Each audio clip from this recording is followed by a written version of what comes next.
Assalamualaikum warahmatullahi wabarakatuh. Perkenalkan, nama saya Septi Dwi Agesti dengan NIM 191030106 dari kelas 4B3 Prodi Fisioterapi Fakultas Ilmu Kesehatan Universitas Aisyah Yogyakarta.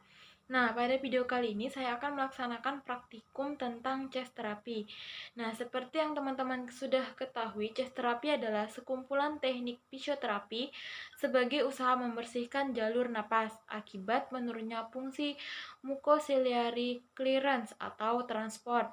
Nah, secara fisiologis atau batuk yang terdiri dari 5 macam. Yang pertama ada nebulizer, kemudian yang kedua ada postural drainase, yang ketiga ada clapping atau tappement, yang keempat ada vibrasi atau menggetarkan, kemudian yang kelima ada coughing atau batuk. Nah, tujuan dari terapi ini adalah digunakan untuk memperbaiki esensiasi kerja sistem pernapasan, kemudian meningkatkan ekspansi rongga dada, menguatkan otot pernapasan, dan mengurangi sekret yang menumpuk pada saluran napas. Nah, kemudian indikasi dari chest therapy yaitu jika produksi sekret lebih dari 30 mili per hari. Kemudian sesak napas karena retensi sekret.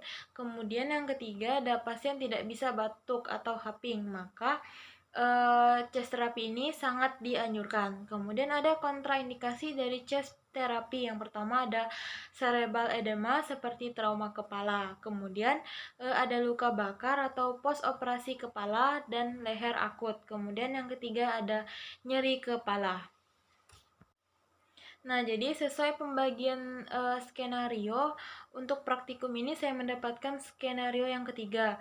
Nah, jadi skenario yang ketiga ada Nyonya Irma datang ke klinik fisioterapi Universitas Aisyah Yogyakarta bersama putranya yang berusia 2 tahun yang merasakan berat saat inspirasi. Nah, dari hasil diagnosa medis, putranya menderita penyakit pneumonia. Setelah dilakukannya anamnesis, diperoleh hasil terjadinya penumpukan sputum pada bagian middle lobus anterior. Nah, jadi yang pertanyaan pertama adalah lakukan pemeriksaan fisioterapi. Kemudian yang kedua adalah lakukan intervensi fisioterapi. Nah, kemudian setelah melakukan intervensi, kita sebagai fisioterapis harus melakukan pemeriksaan. Nah, pemeriksaan untuk melakukan chest therapy ada dua. Yang pertama ada auskultasi dan yang kedua ada perkusi. Nah, auskultasi ini adalah mendengarkan. Nah, jadi di sini pada saat auskultasi yaitu menggunakan stetoskop untuk mendengarkan di mana letak sputumnya. Kemudian yang kedua ada mengetuk. Nah, jadi untuk menentukan posisi postural drainase, kita perlu melakukan pemeriksaan auskultasi dan perkusi. Nah, cara pemeriksaannya adalah pada interkosta. Jadi ada kosta-kosta di sini. Nah, jadi pemeriksaannya itu di antar kosta pada anak tersebut. Nah, jadi pemeriksaan interkosta ini dimulai dari atas, kemudian jadi untuk pemeriksaan auskultasi ini dimulai dari atas clavicula. Nah, kemudian di atas clavicula, kemudian ada clavicula dan ada interkosta. Nah, jadi pemeriksaannya itu di antar interkosta dari si bayi. Nah, di sini kita bisa merasakan kosta-kosta pada bayi. Nah, pemeriksaannya tersebut di bagian interkosta pada anak. Nah, kemudian dimulai dari atas clavicula dan bagian depan, bagian anterior, kemudian di bagian posterior juga didengarkan. Nah, jadi jenis suara dari auskultasi ada bermacam-macam. Auskultasi harus dilakukan secara sistematik dari satu sisi ke sisi yang lain, dari atas ke bawah, dari anterior ke posterior. Nah, kemudian jadi yang pertama ada suara napas normal yaitu bronkial, bronkopesikuler, dan pesikuler. Nah, sedangkan suara napas abnormal pada saat suara auskultasi adalah krekes, kemudian ada ronkit, wheezing, yaitu seperti mengi, dan ruptriksi pleura. Nah, kemudian yang kedua ada pemeriksaan perkusi. Nah, di mana perkusi ini adalah pemeriksaan dengan cara mengetuk di interkosta. Jadi bukan di atas kostanya, jadi di interkosta. Nah, jadi proses pemeriksaannya ini bayi atau anak tersebut harus dibebaskan dari pakaian. Jadi, misalkan pada pasien datang harus dibuka pakaiannya terlebih dahulu. Nah, kemudian suara normal pada saat perkusi disebut dengan sonor, sedangkan suara abnormal yaitu seperti pekak, redup, hipersonor, dan atau tidak normal. Nah, kan untuk pemeriksaan tadi ada metode auskultasi yaitu mendengarkan. Nah, jadi kita mulai mendengarkan dari atas klavikula. Nah, jadi kita harus mencari di mana letak sputum tersebut. Nah, kemudian di interkosta. Jadi harus beraturan dari sisi anterior, kemudian baru posterior. Jadi kita harus mencari di mana letak sputumnya supaya mudah melakukan posisi-posisi seperti postural drainase, kemudian ada tappement atau clapping. Nah, kemudian metode yang kedua yaitu metode perkusi, yaitu mengetuk. Jadi kita mengetuk. Nah, kemudian kita dengarkan suara-suara di mana suara yang tidak abnormal. Nah, dengan metode ini kita bisa mengetahui di mana letak sputum. Jadi, misalkan di interkosta, jadi kemudian kita ketuk. Nah, jika terdapat suara yang abnormal, berarti disitulah terdapat penumpukan pada sputum. Jadi, ada dua metode. Yang pertama ada auskultasi, yaitu mendengarkan dengan metode stetoskop, kemudian ada perkusi yaitu mengetuk. Nah, seperti itulah tadi pemeriksaan fisioterapi, yaitu ada auskultasi dan perkusi. Nah, selanjutnya kita akan masuk ke intervensi fisioterapi. Nah, jadi pada skenario tersebut pasien mengidap pneumonia dan adanya penumpukan sputum. Nah, untuk mengencerkan sputum, kita bisa menggunakan alat yang bernama nebulizer. Jadi, terapi nebulizer adalah terapi pemberian obat dengan cara menghirup larutan obat yang sudah diubah menjadi gas yang berbentuk kabut dengan bantuan alat yang disebut nebulizer. Nah, jadi obat untuk nebulizer ini ada bermacam-macam. Biasanya ada bisolpon. Nah, jadi obatnya ini sudah diresepkan dari dokter.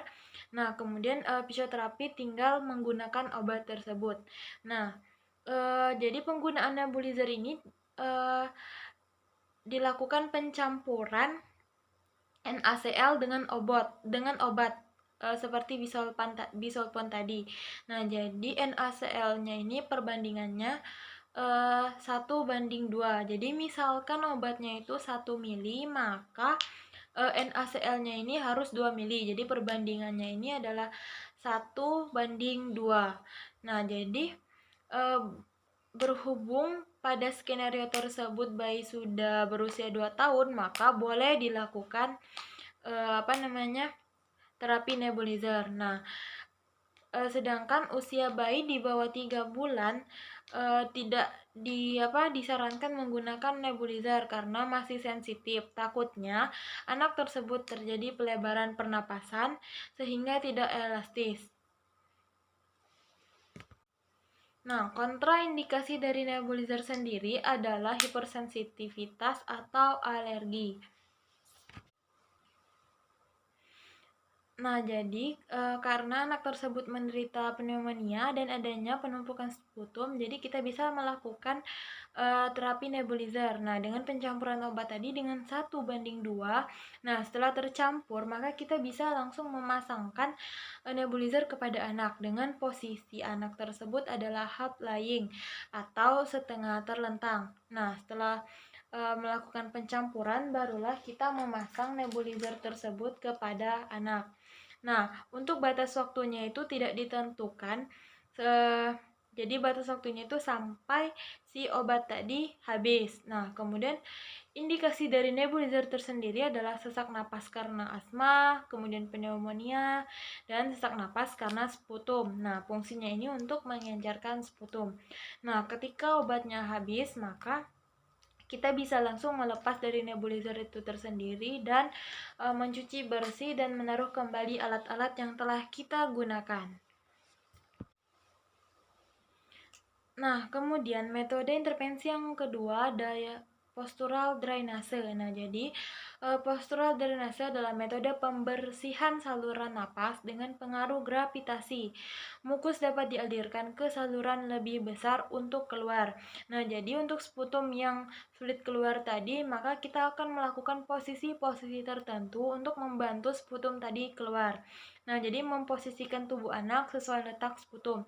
Nah, jadi pada skenario tersebut, letak sputumnya itu di medial lobus anterior dextra. Nah, seperti yang kita ketahui, paru-paru terbagi menjadi upper, middle, dan lower. Nah, jadi di skenario tersebut middle. Nah, jika middle, maka kita harus memposisikan pantat lebih tinggi 15 derajat. Nah, kemudian ke arah anterior dextra, berarti letak sputumnya itu di anterior dextra. Maka untuk mengeluarkan sputum tersebut kita harus memberikan jalan sputum. Nah, oleh karena itu kita harus memiringkan tubuh pasien ke arah sinistra. Berhubung sputumnya itu terletak di dextra, maka kita harus memiringkan untuk membukakan jalan untuk sputum itu ke arah sinistra. Nah, jadi posisi middle anterior dextra itu posisi sputum, maka postural drainasenya itu kita ke sinistra, berarti posisinya seperti ini. Nah, jadi ini posisi middle lobus anterior sinistra untuk membantu mengeluarkan sputum. Nah, kemudian intervensi yang ketiga yaitu ada clapping atau menepuk. Jadi kita menepuk-nepuk di mana letak sputum tersebut dengan tangan seperti membentuk mangkuk. Nah, jadi kan tadi posisi si anak tersebut dalam posisi middle lobus anterior dextra. Jadi letak sputumnya itu di middle lobus anterior dextra. Nah, jadi kira-kira si pantat tersebut lebih tinggi 15 derajat. Nah, maka clapping tadi kan adalah menepuk. Nah, untuk menepuk maka kita harus memposisikan postural drainasenya itu ke arah middle lobus anterior sinistra supaya si sputum tersebut dapat keluar dari jalurnya. Nah, dengan metode clapping adalah metode menepuk-nepuk, maka kita bisa menggunakan bantal atau menggunakan senderan untuk menahan ganjalan dari 15 derajat pantat ini. Nah, misalkan kita menggunakan ganjaran.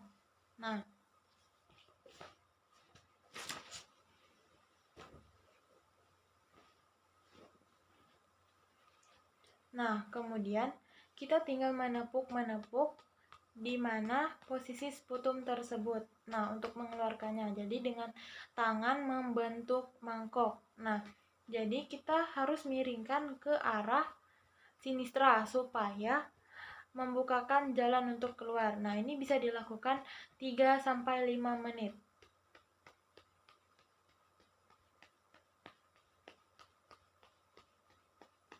Nah, kira-kira seperti itu metode clapping dengan posisi pantat lebih tinggi 15 derajat.